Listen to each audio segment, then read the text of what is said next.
5 perkara penting yang tuan-puan kena tahu tentang emas supaya tuan-puan tidak rugi dalam simpanan dan pelaburan emas.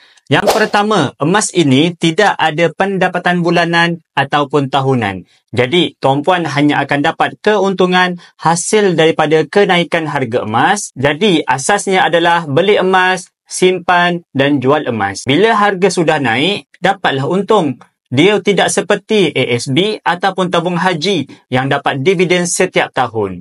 Dan keuntungan daripada kenaikan harga emas ini adalah sekitar 10% setahun. Yang kedua, bila tuan-puan beli emas, pastikan tuan-puan dapat emas fizikal supaya kita boleh simpan sendiri dalam tangan. Macam tuan-puan beli emas dekat kedai-kedai emas, apa-apa darurat yang berlaku, kita boleh ambil emas-emas kita dan bawa lari terus. Yang ketiga, jangan sesekali gunakan duit yang tuan-puan perlukan bawah daripada 2 tahun untuk beli emas. Sebab emas ini akan ambil masa untuk dapatkan pulangan iaitu sekitar 2 tahun dan ke atas. Ia perlukan masa untuk cover susut nilai, jadi hanya gunakan duit yang tuan-puan tak perlukan dalam tempoh 2 tahun dan ke atas. Yang keempat, bila kita beli emas, sebenarnya tuan-puan kita simpan duit. Cuma dalam bentuk yang berbeza. Ada emas, maksudnya tuan-puan kita ada duit. Tapi bila ada duit, belum tentu kita ada emas. Yang kelima, elakkan untuk beli paper gold.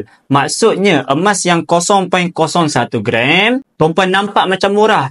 Tapi cuba buat kira-kira untuk 1 gram. Mahal sebenarnya. Lagi satu, paper gold ni tuan-puan, biasanya susah untuk kita jual balik. Sebab apa susah untuk kita test ketulinan emas-emas ini? Sebab gold paper ini seperti habuk. Jadi tuan-puan, jangan lupa save video ini untuk rujukan tuan-puan pada masa hadapan. Bagi tuan-puan yang nak mulakan simpanan emas di Public Gold, boleh tengok pin video tutorial di profil saya. InsyaAllah saya bantu sebaiknya.